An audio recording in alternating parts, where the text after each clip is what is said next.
안녕하세요. 워런 버핏처럼 매일 신문은 박정무와 함께 읽으면서 투자의 고수가 됩시다. 웜의 신박 오늘 3월 13일 드디어 금요일입니다. Thank God it's a Friday. TGIF입니다. 어제는 집에 가서 바로 눕자마자 1분도 안 돼서 바로 골아 떨어졌던 것 같습니다. 그저께 잠을 많이 못 자가지고 어제는 눈이 퀭한 상태로 웜의 심박을 찍었었는데 어제 6시간 반 정도 꿀잠 자고 났더니 아주 다시 컨디션이 빠르게 회복이 됐습니다. 제가 이게 복원력이 되게 빨라가지고요. 회복력이 왜 이렇게 빠를까? 이 건강 이런 거에 너무 자신하면 안 되는데 회복력이 빠른 이유가 간이 생생해서 그런 게 아닌가 생각이 됩니다. 어제 눈치채신 분들이 계시겠지만 저 의자 위에 축구할 때 쓰는 싱가드가 있었잖아요. 그저께 밤에 여기 노들 가가지고 8시부터 10시까지 축구하고 그러고 나서 어제 PB 교육 자료 만든다고 축구하고 와서 교육 자료 만든다고 새벽 3시까지 자료 만들다 보니까 그래서 양방으로 몸이 좀 많이 지친 모습으로 어제 방송을 했었는데 이제 다시 생생해졌습니다. 어제 댓글 읽다가 시간이 다 돼서 넘어갔는데 뒤에 참 좋은 댓글이 많아가지고요. 몇 개 더 그저께 댓글 소통 조금만 더 하고 어제 댓글로 넘어가 보겠습니다. 저도 예전부터 직장생활 외에 여러 실패 경험이 있었다고 쇼핑몰, 재건축 아파트 투자, 에어비앤비 등 돈 더 벌어보겠다고 벌린 일이 잘 안 되었는데 이것도 좋은 경험이라고 스스로를 위로했습니다. 하셨고요. 그리고 아이스파워님이 주식을 사려면 현재 그냥 시가에 사라는 말씀 새기고 있었는데 콩나물도 아니고 500원 싸게 사려고 지정호가 걸어놓고 잡지 못했습니다. 아직도 주식이 한 주도 없네요. 주식이 없어서 오늘 같은 날은 또 줍줍할 수 있는 그런 기회였던 것 같습니다.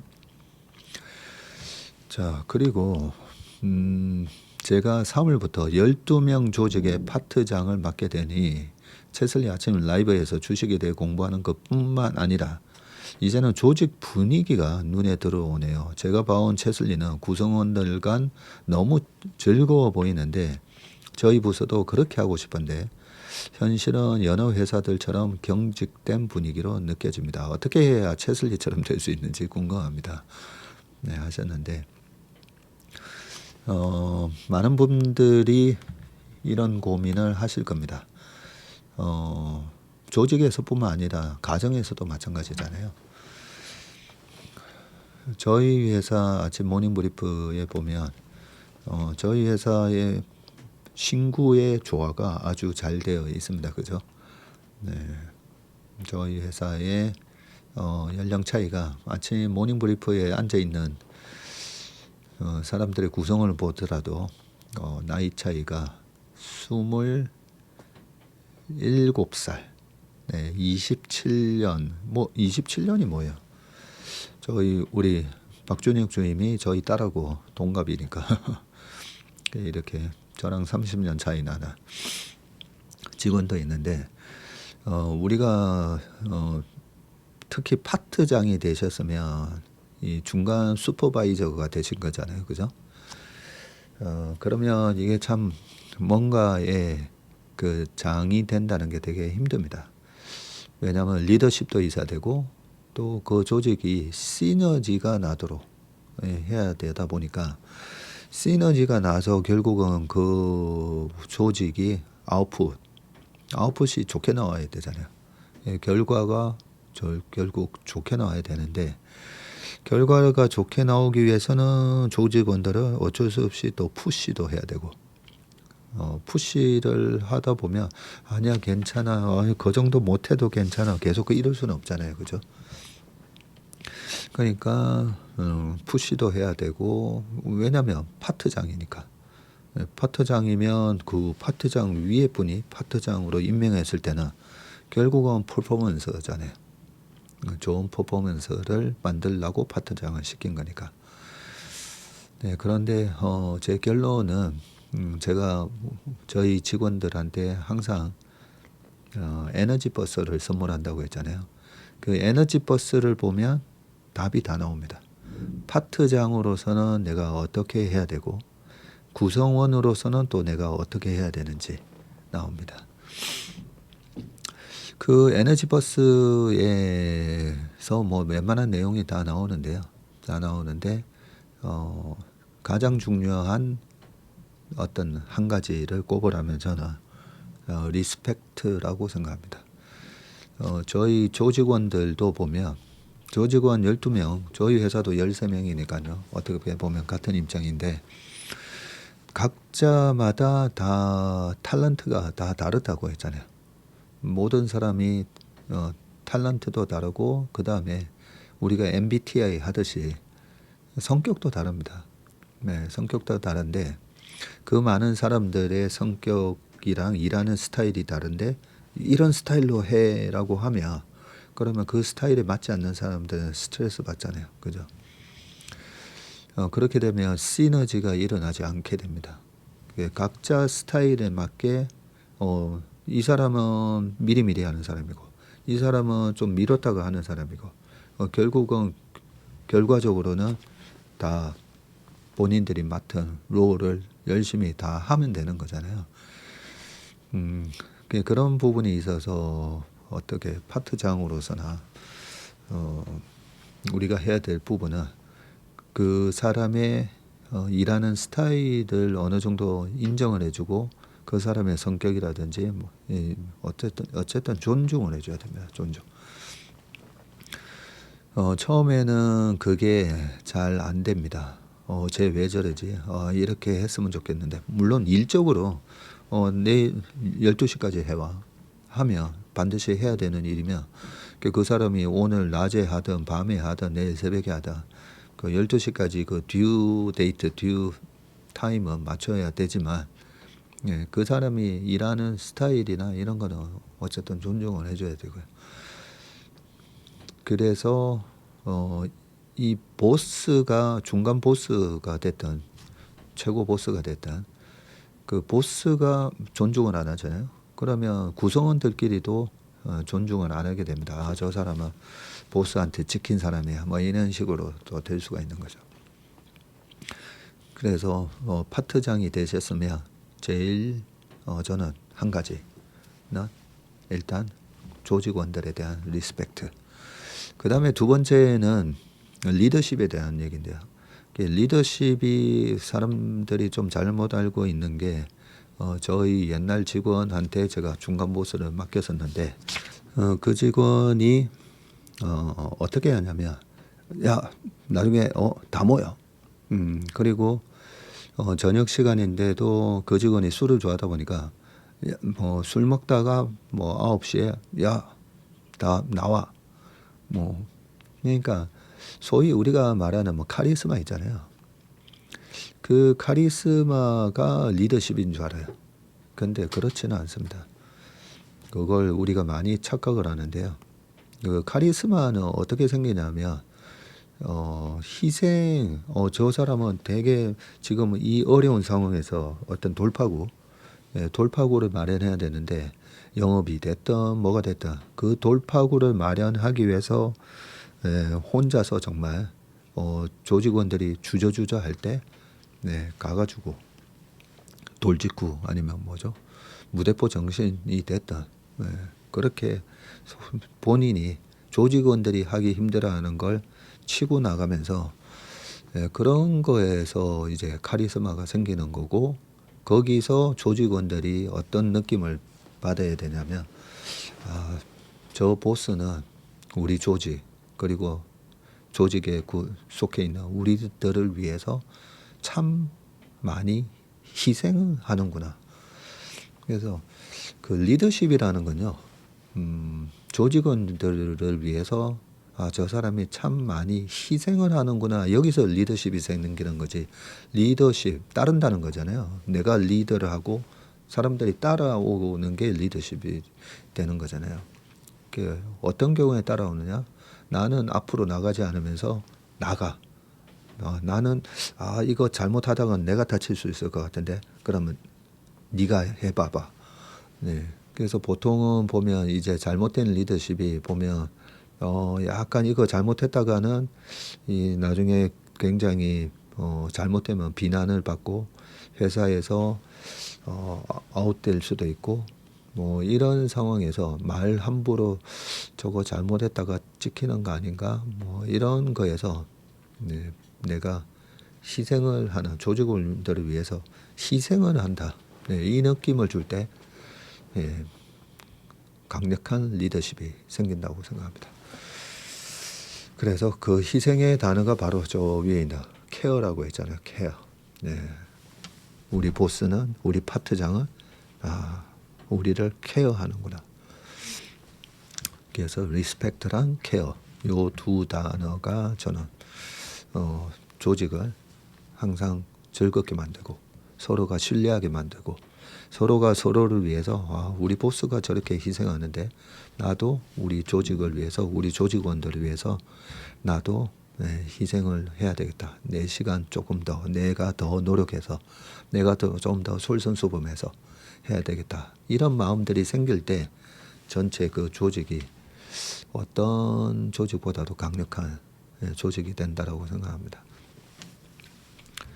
그래서 제가 저희 채슬리가 이렇게 저희가 참 많은 분들의 신뢰를 받으면서 고객 자금을 운용할 수 있는 이유가 저 박세익이라는 사람의 한 명의 개인적인 능력 절대 안 됩니다.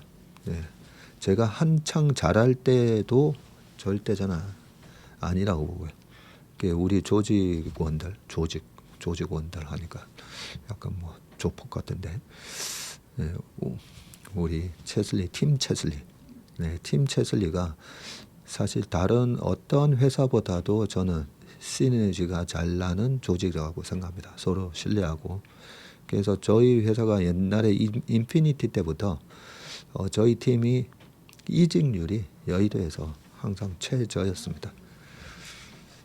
조금 더 얘기하면 이게 또 자기 자랑처럼 될 수가 있기 때문에 여기까지 하겠습니다. 우리 이재 시장님도 백합향기님이시군요. 백합향기님도 남편이 사업한답시고 2번이나 말아먹고 집도 팔고 힘든 시기를 지나고 있습니다 하셨습니다. 물질적으로는 좀 뭐가 없으면 불편하지. 근데 우리나라 정도의 그 사회적 복지가 어느 정도 잘 돼 있나, 또 인프라도 되게 잘 깔려 있잖아요. 그렇기 때문에 물질적인 성공은 계속 남편분이 사업을 계속 이렇게 하시다 보면 한번 딱 제대로 걸리면 또 다시 벌떡 일어서실 거기 때문에 잘 재기하시길 바라겠습니다. 또 우리 김성림님께서 시가와 종가를 보고 음봉 양봉으로 칭하는데 당일 오르면 양봉 내리면 음봉으로, 그래서 이 양봉 음봉의 의미를 잘 모르셨다는 거죠. 그죠? 네, 그거 정권방송 오랫동안 진행한 앵커들도 제가 한 번씩 양봉 음봉이 뭔지 아세요? 딱 물어보면 잘 모르는 경우 많더라고요. 네. 그리고 샌프란에 살고 있는 우리 최밀턴 분이라고 하셨습니다. average dad, 보통 아빠, 평균 아빠. 네. 마지막 기사에서 이 커버드 콜, 지금 미국 주식 시장은 이런 장에서 커버드 콜 ETF 어떠냐? 요즘 이런 장이 커버드 콜 하기 딱 좋죠. 네.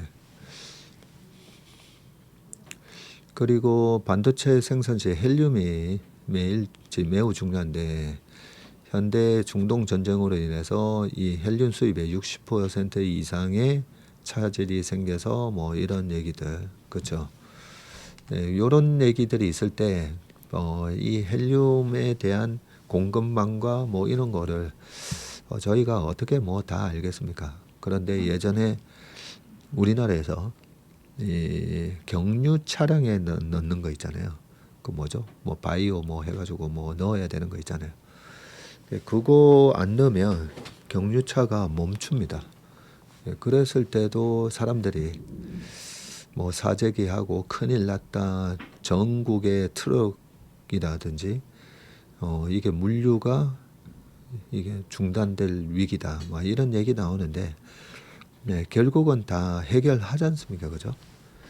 그래서 우리가 풍선이나 이런 거에 헬륨 넣지 않습니까? 헬륨 막 넣고 그거 입으로 하면 목소리 이상하게 나오고. 그래서 만약에 차질이 생기면 시간의 문제이긴 하지만 어떤 식으로든 네, 해결하지 않을까 네, 그런 생각을 합니다. 우리 민주님도 20년 전에 아무것도 모르고 주식 뛰어들었다가 3억 날렸고 복귀하는데 10년 이상 걸렸다고 네, 그렇게 적어주셨고 그 다음에 우리 알바트로스 님이 왜 알바트로스 님인지 이제 알았네요. 골프장 관리를 하시는군요. 네, 그래서 고객들 보면 장비를 간혹 탓하고 이렇게 막 채집을 던지고 네. 한 번은 예전에 저희 아파트에 놀이터 옆에 누가 골프채를 버리고 갔더라고요. 그냥 버린 것도 아니고 완전 그냥 내던져 놓은 것처럼. 그래서 그거 보면서 어떤 분이 오늘 내기 골프 하다가 열받아서 저렇게 채를 내 동생이 채워놨구나 그런 생각을 했었는데 그 선수들이 이제 이 장비 탓을 하지 않지 않습니까, 그죠? 가끔씩 열받으면 막 테니스 선수도 막 테니스 채 막 부러뜨리고 그 테니스 채 입장에서는 야 내가 잘못했는데 네가 잘못 친 거지 막 그러면서 막 아마 그럴 거예요, 그죠? 테니스 채 입장에서는 시장에 자기를 맞춰서 가야죠. 주식의 성패는 장기 레이스에 나를 맞추면 되는 듯요. 코로나 때 운주와 참여 쉬다가 작년에 주 계좌는 코스닥 레버리지 모아 덮어두고 보조 계좌는 소비 중심으로 주도 섹터 스윙 좀 하고 재미삼아. 전무님 대학 후문 쪽에 88학번이시라고요. 네, 외대 나오셨군요. 네. 자, 그러면 어제 댓글 좀 이제 읽어보겠습니다. 어제 댓글. 어제 제목이 아마 진짜 바닥 아직 매도 폭탄주의보 이것 때문인지 27,700조회수가 나왔네요. 네. 꾸준함이 참 어려운데도 이렇게 알찬 정보까지 오늘도 내정화시키고 갑니다 하셨고요. 아내와 상의 없이 보라토크 신청을 하고는 아내에게 갈 거냐고 물어보니 흔쾌히 성나가네요. 와. 그날 오시면 같이 기념 촬영도 꼭 하고 가시길 바라겠습니다.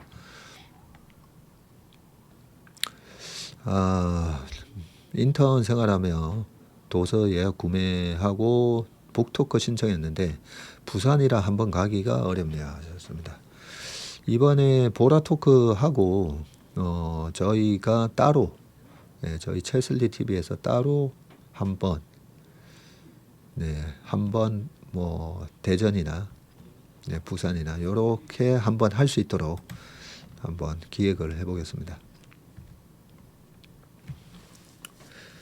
광주나 전북 이쪽에 계시는 분들을 위해서도 뭐 대전 정도에서 하면 그죠?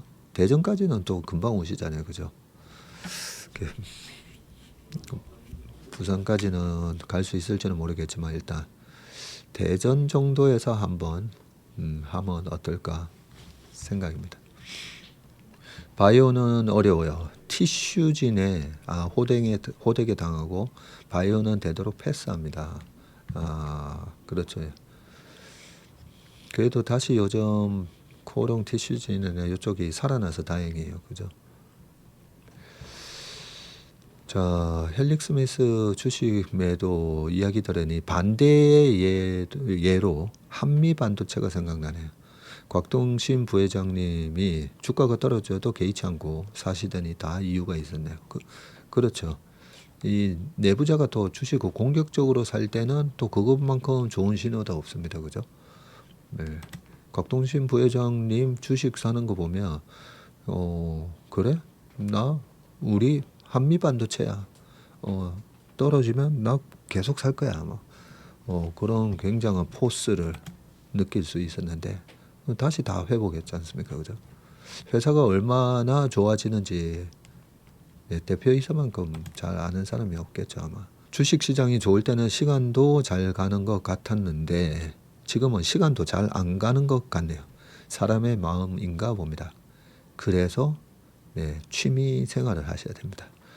주식이 잘 안 될 때는 내가 독서가 취미면 책 읽으시고 또 뭐 배드민턴, 등산 이런 게 운동이 취미면 운동.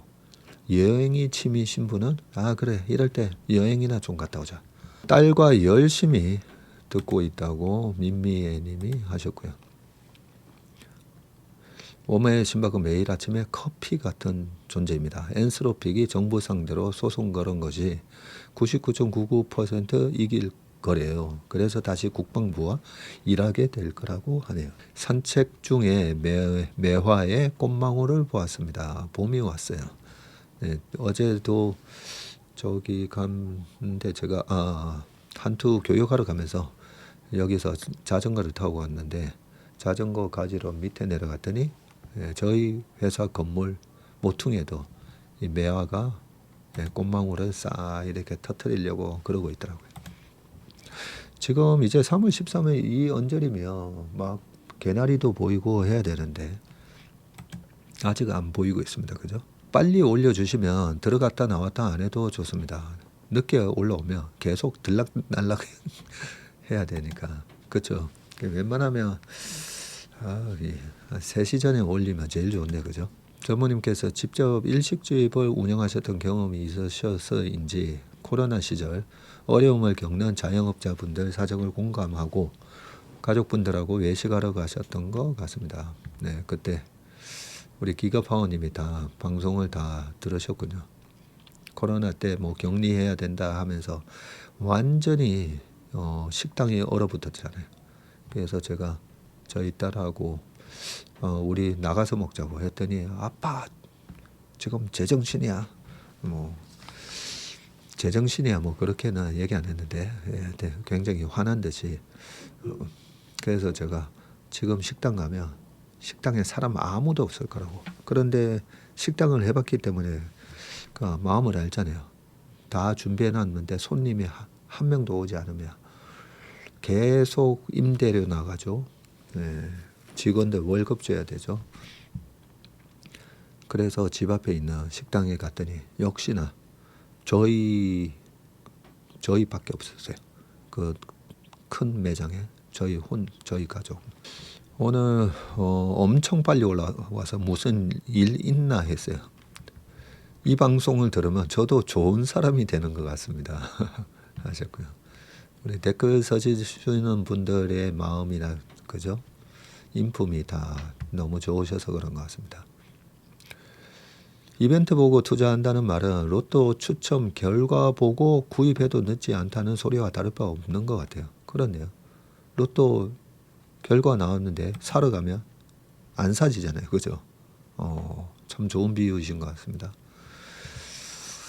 자, 우리 망 부장이 저도 3월 22일에 드디어 인턴 12회차가 됩니다. 저도 인턴총회 참석할 수 있을까요? 망 부장은 이제 부장이잖아요. 부장들은 다 참석이 가능합니다. 따로 저거 신청 뭐 안 하셔도 인턴총회 때 부장님들은 다 참석하시면 됩니다. 우리 유미 감사님 포함해서 후미대장, 대인춘봉 부장님 등등 다 부장님들은 다 참석 가능하십니다. 빛난새 기자님 정말 똑순이에요. 그죠? 저는 그 빛난새 기자가 보면 그 앞에 김현석 기자랑 뭐 다 같이 뭐 이렇게 뭐 토론을 하잖아요. 그 김현석 기자는 정말 베테랑이거든요. 잠깐만요. 저랑 나이가 어떻게 되시는지 모르겠는데, 제가 옛날 항상 20년 전에도 늘 보면 주식 아침에 여의도 출근하면서 꼭 챙겨 보는 게 그 김현석의 월가 뭐 이런 거 꼭 챙겨 봤었고, 한국경제TV에다가 제가 5년 전에 제가 먼저 얘기했어요. 왜 김현석 기자 같은 저런 분을 안 써먹냐고. 그때 잠시 이제 한국에 다시 들어와 있을 때였는데, 거기 한국경제TV 국장님한테 얘기해서 그랬더니 그래요 하면서, 그러고 바로 투입을 하더라고요. 그 이후로 참 많은 그죠. 빛난새 기자뿐만 아니라 그 전에 지금 아침 방송 진행하고 있는 신 무슨 기자도 있고 많지 않습니까? 많은 도움이 되고 있습니다. 전무님께서 방송 때마다 해주시는 고수의 어록들 다 세세하게 기록하지 못해서 아쉬웠는데 임감독님께서 집필해 주셨군요. 재미나이도 못할 일을 직접 해주시니 감사합니다. 박전무님과 임감독님의 투트랙 책 기대합니다. 그러니까요. 28일 토요일 저는 근무하는 날입니다. 일요일은 안 되나요? 그렇죠. 토요일로 정해졌는데 그러면 대전이나 뭐 이 지방에서 할 때 일요일 날 하는 방안도 한번 생각해보고 그게 이제 대관 여부에 따라서 해보겠습니다. 아니면 토요일 좀 뭐 오후 늦게 해도 되잖아요. 그렇죠? 오후에 한다든지 해가지고 일찍 나오실 수 있으면. 제 신랑이 알레르기 비염으로 올해 유독 고생스러웠습니다. 고용량 프로폴리스를 먹고 한 달 후부터 효과를 보았습니다. 저도 프로폴리스 매니아입니다. 프로폴리스 거의 전도사입니다. 전도사. 프로폴리스에 관한 옛날에 그때 한화투신 다닐 때 했으니까 20년 전인데 그런 일화가 있거든요. 이 프로폴리스 하면 옛날에 인디안들 인디안이 아니고 저기 그 고대 미라에도 보면 밀랍이라고 하잖아요. 밀랍. 거기도 결국은 이 프로폴리스 성분이 있어서 썩지 않는다. 이런 것도 있고, 또 어떤 사람이 나무를 베다 보니까 그 나무 벌집통이 들어가 있는 나무 통 안에 다람쥐가 죽어 있었는데 그 벌집을 잘못 건드려서 다람쥐가 근데 털이 있는데 벌에 쏘이는지 모르겠는데 그 다람쥐가 썩지 않고 있길래 왜 썩지 않나 봤더니 거기도 벌꿀이나 여기에 포함되어 있는 프로폴리스 성분 때문에 그렇다. 우리가 감기 걸리면 꿀물 타서 먹으면 좋다 하는데 거기도 다 이런 프로폴리스 성분 때문에 여기 편도선염이죠. 염. 염증의 특효다. 그래서 비염이 됐다. 아니면 치주염이 됐다. 그 염증에 그죠? 프로폴리스가 확실히 특효가 있는 거는 맞는 것 같습니다. 그래서 예전에 이번 여행 갔다 왔을 때도 저희 직원들한테 다 이 프로폴리스 스프레이를 다 하나씩 선물해 줬거든요. 입이 보살이다. 이왕이면 상대방에게 기분 좋게 하는 멘트가 중요한 것 같고, 물론 진심으로 우러나는 마음이어야겠지요. 말 한마디로 천냥빚을 갚는다는 속담처럼. 그렇죠? 낙관론자 전무님 힘이 됩니다. 저도 전무님 따라 하려고요. 저는 따라쟁이입니다. 좋은 건 따라하기. 제일 사실 현명한 사람이 누군가 만나는 사람한테, 내가 누굴 만날 때 항상 그 사람한테 배우는 사람이라고 그러잖아요. 근데 이게 우리가 습관이 잘못 들면 만나는 사람마다 돌아서면서 저 사람은 왜 저런 뭐 이렇게 뒷담화하면서 항상 저 사람 뭐 또 누구 만나고 나면 저 사람은 뭐 그게 좋은 걸 보지 않고 어제 제가 무결점 인생은 없고 약점 없고 단점 없는 사람 없다고 그거를 저 사람의 단점과 약점이 뭔가 그런 걸 잘 캐내는 사람들이 있어요. 그것보다는 저 사람은 내가 갖고 있지 못하는 어떤 장점이 있나 보고 저런 장점이 있네.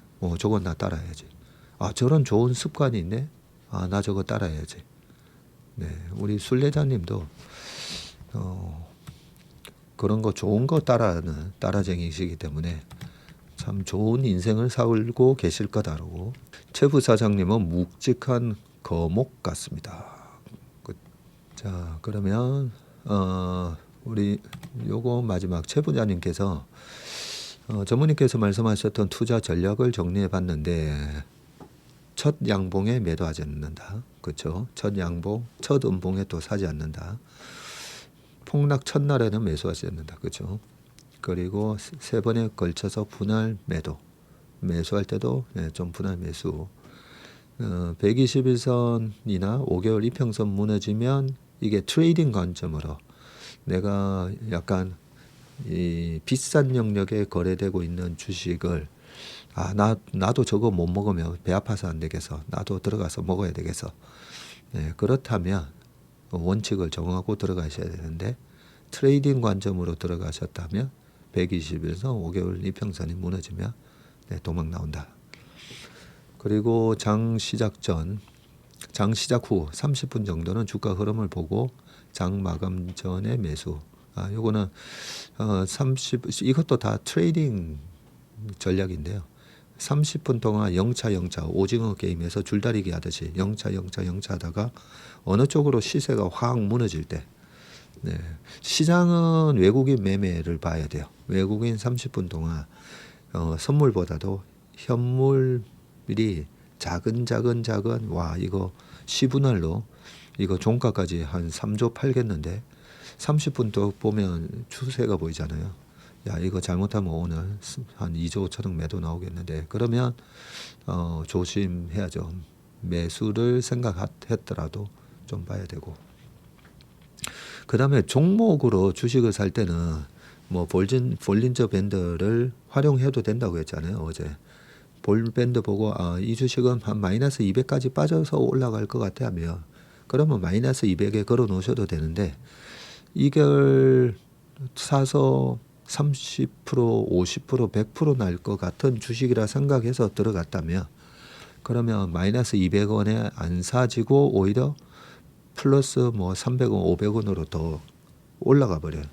그러면 내가 본 시각하고 이 주식을 바라보는 시장의 생각이 같은 거잖아요. 그러면 그 짧은 그 조정을 이용해서 싸게 사려고 했더라도 안 사지면 종가에 무조건 매수를 하고 넘어가야 된다는 거죠. 종가 매수 이런 식으로 그렇게 보시면 될 것 같습니다. 폰은 무음 모드로 좀 해주시면 감사하겠습니다. 계속 진동 소리가 들려서 집중이 덜 되네요. 제가 다시 한번 들어봤더니 어제 그 중요한 얘기 빛난새 기자 자료 얘기할 때 계속 징징징징 울리고 있었더라고요. 죄송합니다. 앞으로 좀 신경을 쓰도록 하겠습니다. 자, 그러면 이제 신문 기사 읽어보겠습니다. 자, 첫 번째 기사입니다. 셀프 종전까지 거론한 트럼프, 그 뒤에는 이란전 3대 오판이 있었다. 뭐 전쟁 가지고 이런저런 말들이 많잖아요. 일단 무슨 오판이었는지 한번 읽어보겠습니다. 트럼프 대통령이 이란 전쟁 종료 시점에 대해서 모호한 발언을 이어가고 있는데 11일 켄터키주 헤브론에서 가진 연설에서 너무 일찍 이겼다고 말하고 싶진 않지만 우리가 이겼다. 첫 시간 만에 끝났다고 말을 했고요. 자, 이에 대해서 트럼프 대통령이 전쟁 승리를 기정사실화해놓고 전쟁 장기화에 따른 부담이 한계에 이르면 셀프 종전 선언을 하는 방식의 출구 전략을 모색하고 있다는 해석이 나오고 있는데 뉴욕타임즈는 미국이 이런 상황에 처한 데는 이란 전쟁의 핵심 변수들에 대한 트럼프 행정부의 오판이 있었다고 분석을 했습니다. 자, 첫 번째 오판인데 반격 수위를 너무 과소평가했다. 트럼프는 이란의 대응 수위를 과소평가한 거 아니냐는 지적인데 미국은 공습 이후 이란의 반격이 제한적일 것으로 봤지만 개전 이후 걸프 지역 미군 기지, 이스라엘 인구 밀집 지역이 잇따라 미사일과 드론 공격을 받는 등 보복 강도가 예상을 뛰어넘었고요. 이란은 지난해 6월 미군의 미드나이트 해머 작전으로 핵시설이 공격받은 경험을 통해서 이 군사적 대응 시나리오를 상당 부분 준비해온 것으로 전해졌습니다. 미군의 군수물자 소진 속도도 예상보다 빠른 상황이고요.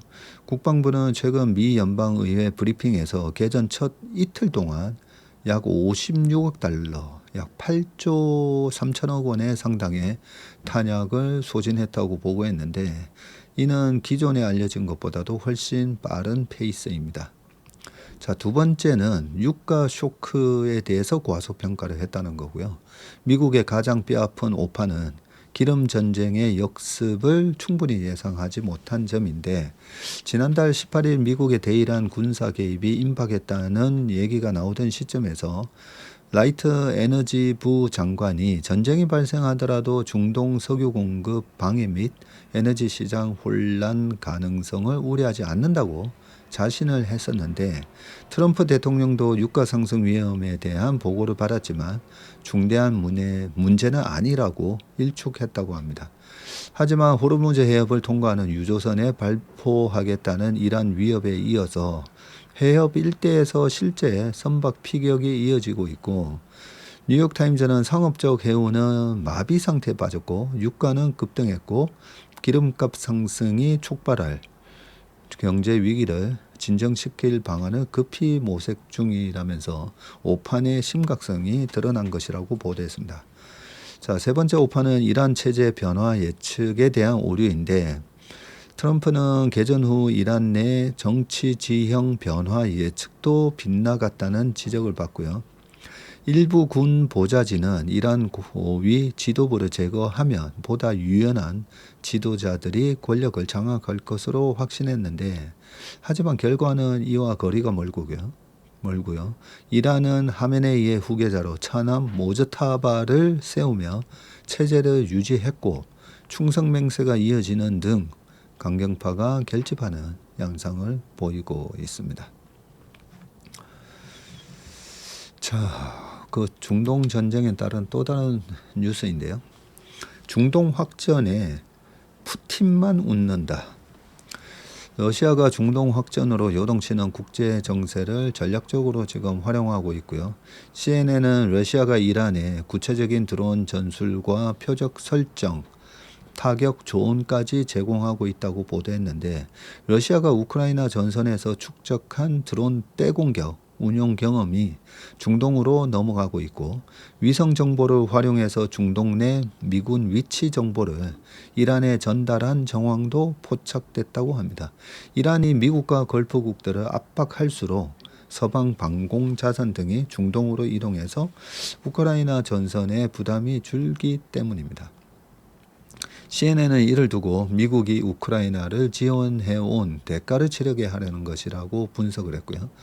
미국은 그간 약 660억 달러, 약 97조 원 이상의 군사 지원을 제공했는데 다만 트럼프 대통령 취임 이후 군사 원조 패키지는 중단된 상태입니다.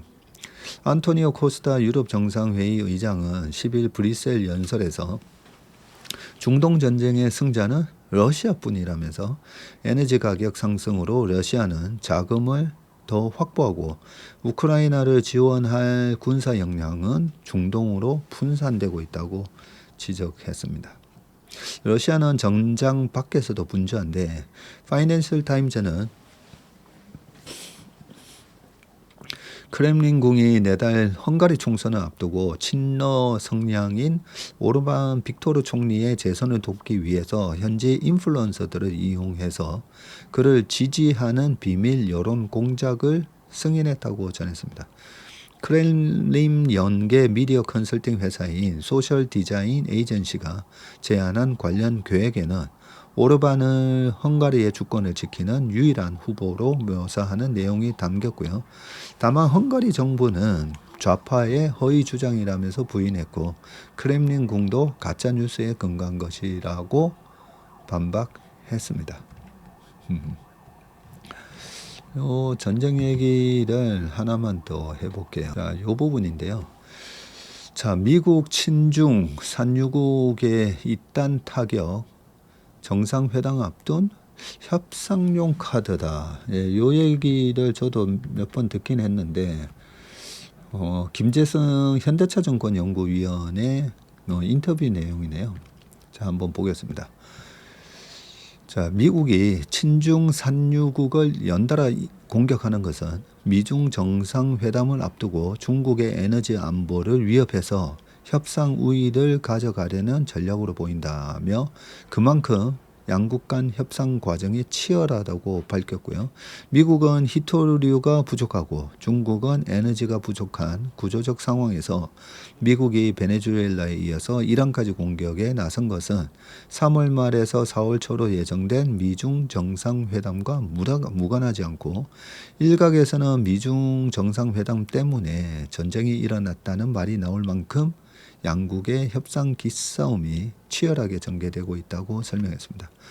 이어서 미국이 친중 산유국을 잇따라 겨냥하는 것은 협상 테이블에서 중국을 압박하기 위한 포석일 가능성이 높다면서 다만 협상 과정이 워낙 복잡한 만큼 결과를 예측하고 대비하기보다는 상황 변화에 맞춰서 유연하게 대응하는 접근이 필요하다고 했고요. 그러면서 이번 미중 정상회담은 전망의 영역이 아닌 대응의 영역으로 접근해야 한다고 덧붙였습니다. 자, 방송 원문인데 네, 방금 요약한 부분에 대한 얘기들에 대해서 쭉 적혀 있군요. 근데 뭐 주 목적이 중국하고 협상을 앞두고 이란하고 그렇게 아까 8조가 넘는 돈을 써가면서 그런 전쟁을 하지는 않았던 것 같고요. 일단 핵무기 시설을 제거하기 위해서 전쟁을 치러야 되는데 나름 중국한테도 어느 정도 이게 압박 카드가 될 수 있다. 그런 약간 긍정적인 면도 있다. 그런 정도이지 않을까. 자, 그 다음은 박철환의 마켓나우, 머스크의 서사, 카프의 축적인데, 자, 팔란티어라는 이름은 반지의 제왕에 나오는 마법 구슬 팔란티르에서 유래했죠. 멀리 떨어진 사건을 맞추는 팔란티르처럼 데이터로 세상의 흐름을 통찰하겠다는 기업 철학을 담고 있습니다. 2003년 창업 당시 팔란티어는 검색, 광고, 소셜 네트워크 대신에 데이터 통합과 위협 예측의 길을 택했고요. 9.11 이후 테러 분석 플랫폼을 갈구하던 미국 정부의 수요가 결정적인 성장 토양이 됐습니다. 핵심 제품인 이 고담은 파편화된 데이터를 하나의 구조로 연결하는 플랫폼인데 개념들 사이의 관계를 구조화하는 이 온톨로지를 기반으로 정보를 통합해서 최적의 의사결정을 돕습니다. 고담의 진가는 AI를 다루는 방식에서 드러나는데요. 챗GPT나 제미나이 같은 이 LLM은 필요에 따라서 연결되는 엔진일 뿐 교체 가능한 부품에 가까운데 팔란티어의 경쟁력은 이 개별 모델의 성능이 아니라 다양한 정보 자산을 통합 지휘하는 구조 그 자체에 있다고 합니다. 자, 이 경고함은 투자 시장에서 상상력의 한계로 작용하기도 하고요. 여기서 테슬라의 앨런 머스크와 팔란티어의 알렉스 카프가 극명하게 대비되는데요. 머스크는 자율주행, 로보택시, 휴머노이드, 화성 이주 같은 거대 서사를 끊임없이 투척하면서 시장과 소통하고 있고, 테슬라의 기업 가치는 현재의 실적보다 미래의 가능성에 의해서 움직입니다. 물론 서사가 늘 현실과 일치하지는 않고요. 전기차 경쟁이 치열해지고 있고, 휴머노이드 분야도 기술 평준화가 진행 중이고, 결국 시장은 기술 완성도와 가격 경쟁력이라는 냉혹한 잣대로 테슬라를 평가할 것입니다. 반면에 카프의 접근은 지독할 정도로 절제되어 있는데, 선언보다는 축적에, 자극보다는 반복에 집중하면서 정부기관과 대기업 내 점유율을 조용히 넓혀가고 있습니다. 팔란티어 모델은 고객이 늘수록 데이터와 사례가 쌓여서 플랫폼이 정교해지고, 동시에 고객의 이탈 비용을 높여서 고착성을 강화하는 구조입니다. 제조 역량과 브랜드 리더십을 앞세워서 가치를 확장하는 테슬라와 데이터 축적으로 성벽을 쌓는 팔란티어 중에서 누가 최후에 웃을지는 아직 알 수가 없습니다. 시장은 대개 화려한 서사에 먼저 반응하고, 내러티브에, 그죠? 머스크는 그 기대를 동력으로 활용을 하고 있고, 반면에 카프는 시장의 소음에서 벗어나서 플랫폼의 밀도를 높이는 데 주력을 합니다. 결국 두 기업의 차이는 평가 시점에 있는데, 서사는 지금의 시장을 움직이지만 축적의 힘은 시간이 흐를수록 증명이 됩니다. 역사는 화려한 약속을 남긴 이보다 고요히 세상을 지휘하는 구조를 세운 이를 더 늦게, 그러나 더 또렷하게 기억할지도 모른다. 어떤 사업을, 어떤 혁신을 가져가느냐에 따라서 그 서사의 기간이 좀 길고, 실제로 이제 축적이 시작되는, 현실화돼서 뭔가 쌓여가는 그런 시점이 좀 생각보다 길게 올 수도 있죠. 팔란티어가 아까 2003년에 설립됐다고 하잖아요. 그죠? 2003년 창업이었는데, 주가가 날아간 거는 그로부터 20년 뒤니까요. 어쨌든 이 두 천재들이 추구하는 그 회사와 이런 사업들, 자율주행, 로보택시, 휴머노이드, 화성 이주 뭐 이런 것들이 다 저 천재들의 생각대로 잘 진행되기를 바라겠습니다. 자, 전쟁보다 위험한 변수 코스피 7,500 예언한 JP모건의 경고인데, 전방위 성장 국면, firing on all cylinders, 모든 실린더에서 지금 불이 나고 있다. 자동차 이거 실린더라고 하잖아요. 그 실린더가 다 작동하고 있다. 네, 그 말인데, 그죠? 전방위적으로 다 성장을 하고 있다. 해석을 되게 잘 하신 것 같다, 그죠? 지난달 4일 JP모건이 내놓은 이 보고서는 한국 증시의 뜨거운 화제였고요. 발표 당일 코스피는 정부가 목표로 제시한 5,000선을 막 넘어선 시점이었고, JP모건은 기본 시나리오만으로도 코스피가 6,000까지 오를 수가 있고, 강세장에 진입하면 7,500까지도 가능하다고 전망을 했습니다. 지난달이니까 2월 4일 날 나온 보고서다, 그죠? 이 보고서를 시작으로 이후 노무라, 모건스탠리, 시티 등 다른 해외 IB도 잇따라서 코스피 상단 전망치를 7,000에서 8,000으로 높여 잡기 시작했습니다. 2월 20일 코스피는 한 달도 채 되지 않아서 6,000선을 돌파하면서 전인 미답의 고지에 올랐고, 전망이 현실이 된 셈인데, 다만 문제는 이제부터다. 한국 증시가 전쟁이라는 대형 변수와 마주했기 때문이고요. 해당 보고서를 작성한 믹소다스 JP모건 한국 주식시장 전략 총괄은 인터뷰에서 전쟁 발발 이후에도 기존 판단에 변화가 없다면서 코스피 6,000에서 7,500선 전망을 유지했습니다. 이분이네요. 믹소다스. 자, 다만 조건을 달았는데 유가가 변동성이 큰 상황인데 만약 배럴당 $100 이상에서 가격이 지속된다면 한국처럼 유가와 리스크에 민감한 시장에서는 투자자들이 더욱 신중한 태도를 보일 가능성이 있고 지금 브렌트유랑 WTI가 다시 유가가 큰 폭으로 올라왔습니다. 향후 유가의 향방이라는 변수는 남아있지만 한국 시장에 대한 그의 전망은 여전히 긍정적인데 전쟁 이후 내가 만난 기관과 외국인 투자자들 가운데 패닉에 빠진 사람은 없었다면서 오히려 여전히 한국 주식을 매수할 기회를 엿보고 있다고 했고요. 이어서 지정학적 갈등은 단기적으로 시장 변동성을 키우지만 과거에도 전쟁이 끝난 뒤에 시장은 결국 회복해 왔다면서 이번 갈등이 과거와 다르게 전개될 것이라는 징후는 보이지 않는다. 투자자들은 침착함을 유지할 필요가 있다고 말을 했습니다. 자, 그리고 최근 거센 외국인 매도세에 대해서는 변동성 목표 전략, 모멘텀 전략, 상품 투자 자문사 이 CTA 어제 소개했었던 그 추세 추종 전략, 이런 상품 전략 상품은 최근처럼 시장 변동성이 커지면 기계적으로 매도에 나설 수밖에 없고 여기에 옵션 딜러들까지 시장이 오를 때는 따라 사고 내릴 때는 또 따라 파는 구조의 이 네거티브 감마 포지션을 대거 구축하면서 변동성이 더 커졌다고 설명했습니다.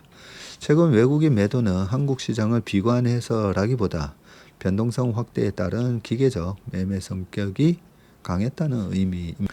높은 원달러 환율이 발목을 잡고 있는 것 아니냐는 질문에 대해서도 그는 외국인 투자자들이 환율을 주시하는 것은 분명하지만 지금은 당장 투자 판단을 바꿀 정도는 아니라고 하고요.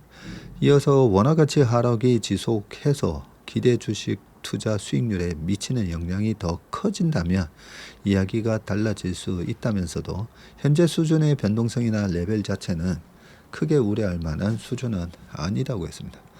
오히려 그는 외국인 자금이 본격적으로 유입되지 못한 배경으로 시장의 지나치게 빠른 상승 속도를 꼽았고 우리가 접촉하는 대부분의 외국인 투자자들은 한국 주식을 더 매수하고 싶어 한다면서 다만 올해 1, 2월 시장이 너무 빠르게 오르면서 적절한 매수 시점을 잡지 못하고 있다고 합니다.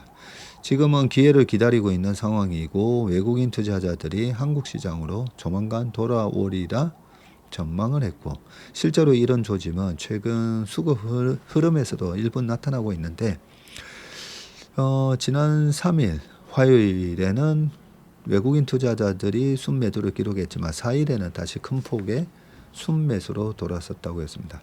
한국을 신흥국 시장 가운데 가장 매력적인 시장으로 평가를 했고 대만은 AI 관련 종목, 인도는 내수 소비주와 일부 금융주, 일본은 소수의 유망 종목에 투자 기회가 집중되어 있는 반면에 한국은 특정 테마에만 의존하지 않는 점이 강점이라고 설명했고요.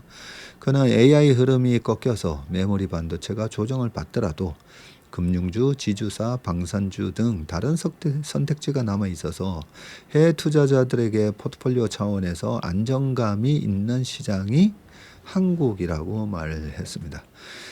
한국 증시의 최선호 업종으로는 반도체, 금융, 산업재, 지주사 4가지를 꼽았고 반면 비선호 업종으로는 기타 기술주와 헬스케어를 제시했습니다.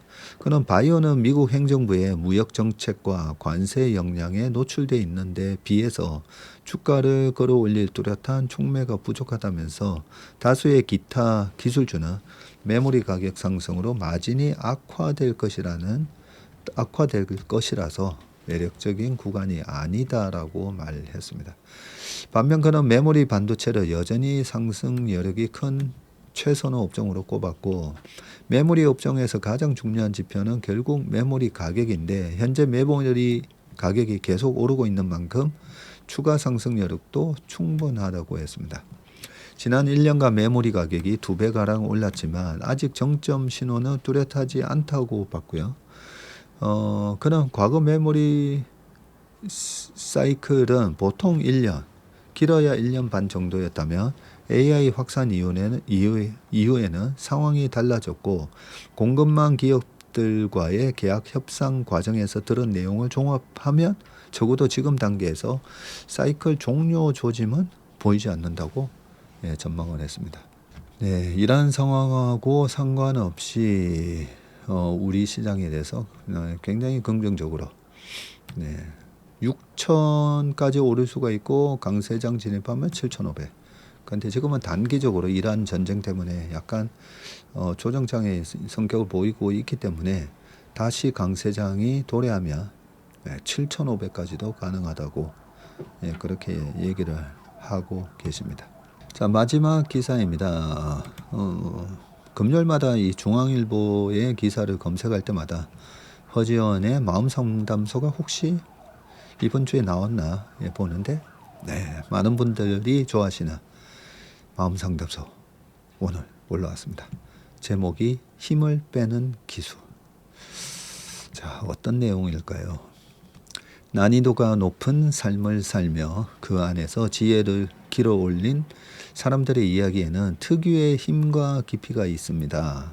심리학적으로도 적당한 좌절을 경험하며 자기 결함을 마주하고 이를 다루기 위한 자기만의 원천 기술을 갈고 닦는 것은 실로 중요하고 의미 있는 과업입니다. 그러나 자기 안에 못나 보이는 모습을 극복하려는 노력이 도리어 자신을 해칠 정도로 과도한 경우가 있습니다. 높은 기준을 세우고 과도하게 애를 쓰느라 자꾸 힘이 들어갑니다. 자신과 타인에게 조금 더 너그러워져도 되는데 좀처럼 경계를 늦추지 못합니다. 나를 불편하게 하는 생각과 감정을 편히 바라보지를 못하고 자꾸만 어깃장을 놓고 반기를 듭니다. 아닌데요? 가 말습관이 됩니다. 우리의 나쁜 대처 전략 중 과잉 보상, overcompensation에 대한 이야기입니다. 잠깐, 난 아닌데 라고 단정하지 마시고 조금만 더 읽어주세요. 누구에게나 있는 모습이니까요. 과잉 보상은 개인이 극복하려는 주제에 따라 그 모습이 다양하게 나타나는데 사람들이 나를 인정하고 늘 환영하게 만들겠어라며 대인관계에 너무 많은 시간과 에너지를 들이고 감정 노동을 자처하는 것이 흔한 과잉 보상 전략입니다. 꼭 남보란 듯 성공해 보일 거야. 저 사람처럼은 살지 않을 거야. 성공이나 돈 지위에 골몰하고 타인의 가혹한 평가를 내리는 것 역시 자신의 실패나 열패감을 감추려는 전략입니다. 실패나 열등감? 마음 깊은 부정적인 감정에 맞서 싸우려 매사부자연스러울 정도로 세상 낙관적이고 초연한 말들로 일관하는 것도 독특한 과잉 보상의 형태입니다. 자, 이렇게 과도한 투쟁 뒤에는 개인의 역사가 있는데 모든 것이 쉽지 않았으니까 늘 방어하고 이겨내야 했으니까 세상에서 믿을 리는 없고 실제로 나는 그렇게 많은 것들을 이루어 왔으니까 이런 일견 삶의 에너지나 동기부여처럼도 보입니다. 그래서 이것이 종국에는 나를 해치는 전략임을 알아차리지 못할 수도 있습니다. 저 역시 오랫동안 다양한 과잉 보상 전략을 휘황찬란하게 두르며 지내었습니다. 그러나 분명 이 전략이 건강한 자기 개발과 구분되는 지점이 있습니다. 어떤 전략을 사용하면 할수록 애초에 극복하려던 생각과 감정에 역설적으로 더 몰두하게 된다면 이는 과잉 보상하고 있다는 증거입니다. 내 마음의 중심은 온통 내가 싸워서 이겨내야만 하는 숙제들로 가득합니다. 나의 성장을 위한다고는 하지만 자꾸만 지치고 공허한 마음이 듭니다. 내가 지금까지 어떻게 버텨왔는데 하는 마음에 자신을 불편하게 만드는 모든 것들에 점점 혐오감과 분노를 느끼게 됩니다. 그렇게 세상을 선과 악, 흑과 백, 내 편과 남의 편으로 나누기를 반복하며 마음은 폐허가 됩니다. 잠시 우리 몸을 돌아봐 주세요. 이 글을 읽는 동안 어느새 몸에 잔뜩 들어간 힘을 알아차리세요. 몸의 어느 부분에 가장 긴장이 높아져 있나요? 어깨, 목, 허리 혹은 손가락 마디마디. 나도 모르게 힘을 주고 있는 곳이 분명히 있을 겁니다. 긴장감은 언제나 언젠가 통증으로 돌아옵니다. 이제 나의 못난 모습이 자꾸만 튀어나올 때 내가 무기처럼 꺼내드는 여러 기술 중에서 유독 힘이 들어가는 기술은 무엇인지 살펴보세요. 어떤 행동을 할 때 자꾸만 부담스럽고 아파지나요? 사용할수록 엉켜버리는 과잉 보상 전략들을 이제 알아차리고 천천히 시간을 두어 내려두세요. 대신 힘 빼기의 기술을 챙겨주세요. 자, 오늘은 몇 가지 힘 빼는 방법을 알려드립니다. 첫째, 자신과 타인에게 자비를 가져오는 말 습관을 하나 만들어 주세요. 아닌데 말고 그런가? 그럴 수도 있지로 조금씩 바꿔가세요. 모든 것을 문제 삼기보다 문제가 아니게 무력화시키세요. 아닌데 그거 아닌데가 아니라 그런가?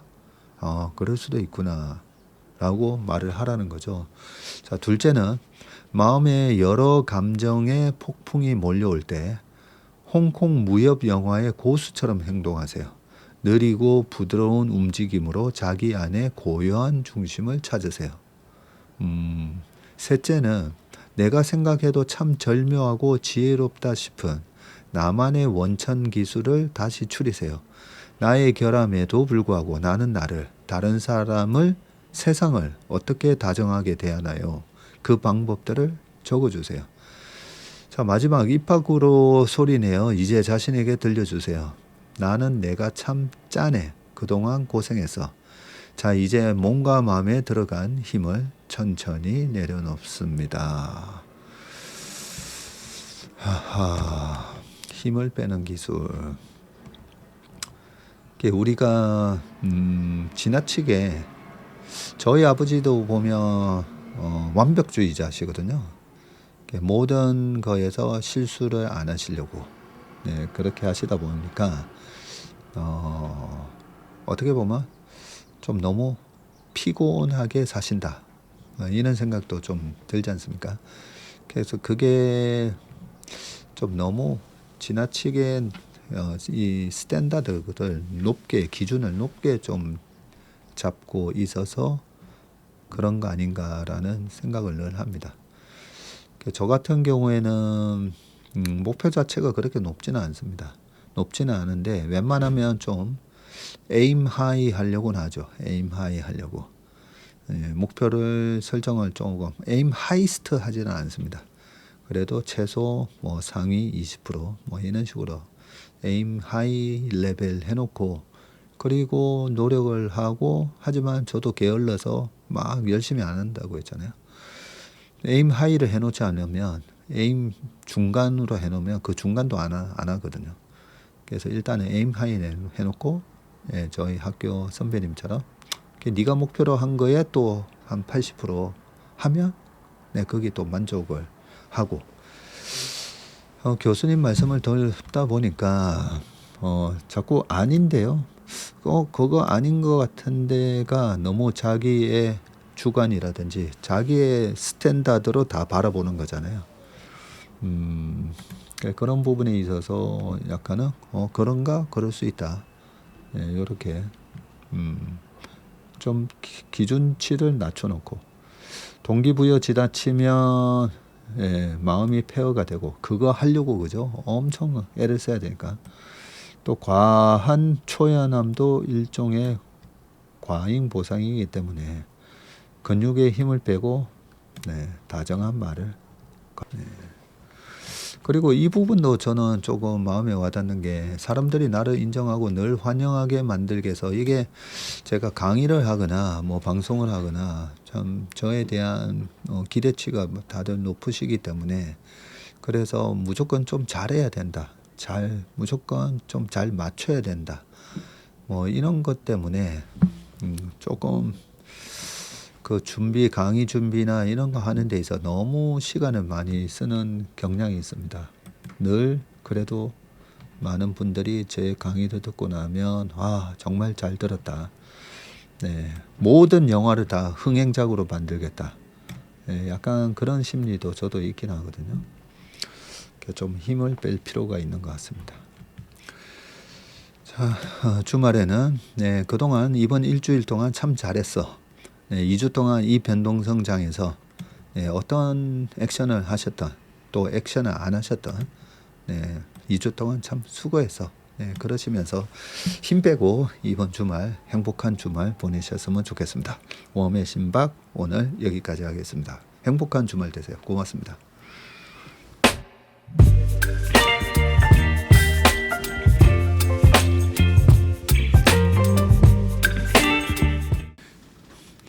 안녕하세요. 채슬리 투자자문의 박세익입니다. 최근 저와 채슬리 이름을 도용해서 투자 사이트라든지 밴드, 텔레그램, 카톡 채널 등에서 이 리딩방으로 유도한 뒤에 금전적인 피해를 입히는 이 사칭 사례가 빈번하게 지금 발생하고 있습니다. 저를 비롯해서 저희 채슬리 투자자문의 임직원들은 SNS나 온라인 채널 등을 통해서 일체의 투자자문 활동을 하지 않고 있습니다. 저희는 정식 자문을 하기 위해서는 반드시 저희 회사에 내방하셔서 계약서 작성 절차를 거쳐서 진행되기 때문에 이외의 모든 유료 무료 지금 투자자문 행위는 불법이므로 각별히 주의하시길 바라겠습니다.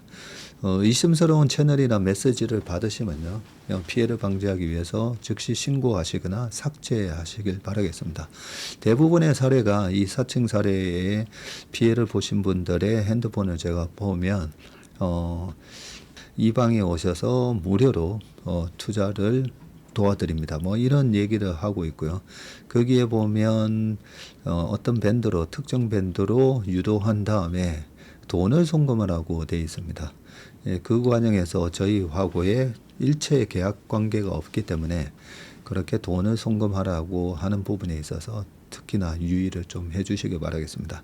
저뿐만 아니라 많은 또 저희 업계의 유명인을 사칭한 그런 사칭방도 많이 지금 기승을 부리고 있는데요. 공통적인 특징이 앞으로 몇백 %가 날 급등주를 알려줄 테니까 이 방에 가입을 하라.